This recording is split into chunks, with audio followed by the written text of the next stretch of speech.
Hey everyone, and welcome to the third part of Let's Play Dungeon Shoutenkai.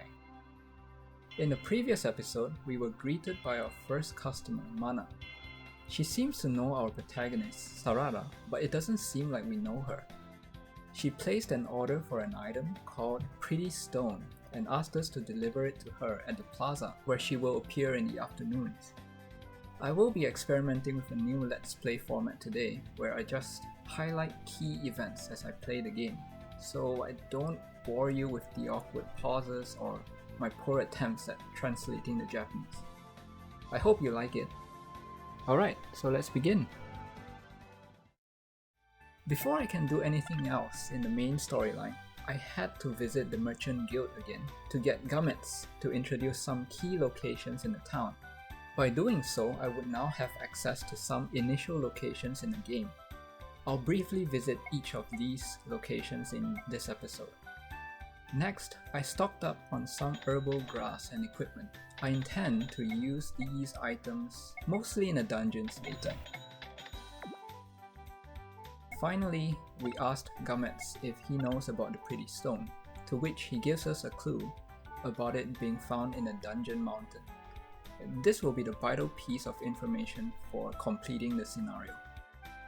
One of the new locations that is now available is the castle. Here, we meet our first group of recruitable allies, the Hero Group. It looks like they wanted to meet the king, but were turned away at the gates by the guards because they are not famous. We get acquainted with Asuka the hero, Jed the priest, Yakov the wizard. With some exchange in pleasantries, they are now recruitable as party members when we venture into the dungeon. Since our protagonist Sarara is also relatively new in town, we cannot enter the castle either, so we have to leave for now. Next, we visit the Thieves Guild. We are introduced to Chip and Snake, members of the Thieves Guild. We don't know much about Chip, but Snake declares himself to be the boss's #1 disciple. We enter the main building of the guild, where we meet Linda and Gahingo. Gahingo is the sleazy boss of the Thieves Guild, and Linda seems to be his sugar baby, who happens to be very friendly to Sarara.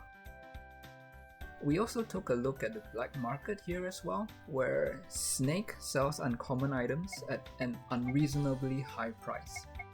There's nothing else for us to do here, so we take our leave for now. Next up is the church. We are met by Chelsea, the apprentice, and Teresa, the priestess. Here, they offer a service to revive dead adventurers from the dungeon at the price of half their monetary possessions. This applies to us, the player, as well. We're also told we can revive other adventurers if we find their dead bodies and receive some sort of reward, although I'm not sure how that would work. They also have another main service where we can make donations and receive tokens of appreciation in return. But if you look closely mechanically wise, it's just another shop that sells church-related items. We next visit the research facility, where we meet Kirill, who seems to be the leader of the research team.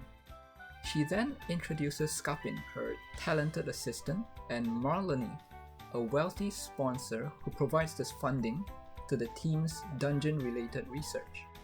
Here, we can contribute to the team's research by telling Skapin about what we see in the dungeon, and he will give us a small reward in return.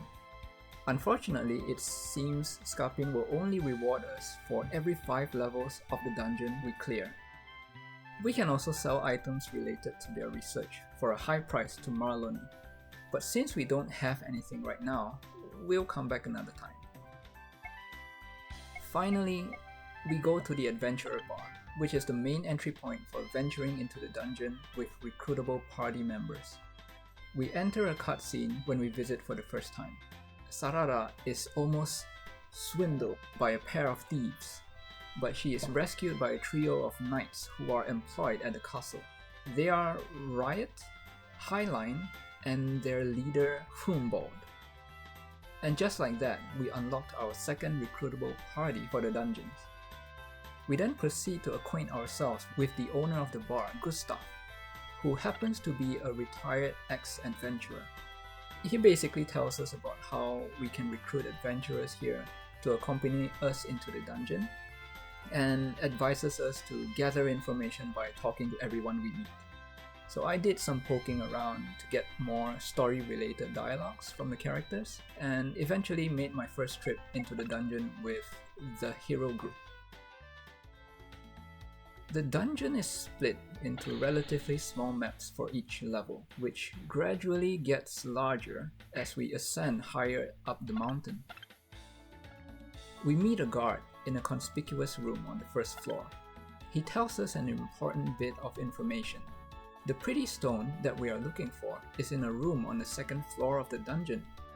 The room is occupied by goblins, who we will probably have to fight before we can obtain the item. I did a little bit of exploring and grinding in the first and second levels of the dungeon to accumulate some experience points and stock up on some treasure, before finally facing the goblins. I was able to defeat the goblins and acquire the pretty stone with ease. I intended to deliver the pretty stone to Mana at the town plaza, but unfortunately it was nighttime, so nobody was there. To pass the time productively, I decided to revisit the dungeon with the night group this time, and grind some experience points for them for a bit. I discovered some interesting points about the groups that I have partied with so far. The hero group is well balanced. Asuka is a damage dealer, Jet is a healer, and Yakov is a spellcaster. Jet and Yakov have poor defense and physical attacks, but one of them can heal, and the other can deal accurate magic damage. In this game, physical attacks have a relatively high chance of missing due to their Dungeons and Dragons-like mechanic, so offensive magic is actually a good option for reliable damage output. The knight group, however, is a purely offensive party. All three knights have decent defense and physical attacks, although the caveat is that physical attacks can miss quite often. I also learned that I have to choose my battles wisely. If I am outnumbered by monsters, I have to use Sarara's negotiate ability to bribe my way out of the battle, if I want to avoid fighting them. Otherwise, I can attempt to defeat them normally to obtain money and experience points. After I've done a fair bit of grinding, I visit the town plaza in the afternoon and deliver the pretty stone to Mana. Mana tells us that the pretty stone, while seemingly ordinary, is a crystallization of the feelings and thoughts of all things in the darkest depths of the dungeon over a very long time. Mana polishes the stone a little and reveals that she is a minstrel, and the stone is one of her many quote-unquote instruments. As a reward for giving her the pretty stone, she offers to compose a poem about Sarara's future, to which we can choose a topic for. The topics appear to be corresponding to the types of adventurer groups we can encounter in the game, although I have no idea what effect it has on the gameplay itself, so I just chose the hero group. So Mana demonstrates an artistic ballad to Sarara based on the hero group that I chose, and then we part ways. So that concludes the first scenario of the game, titled Crystal Ball. I wonder what scenario would happen next. We'll find out in the next video. Thank you for watching.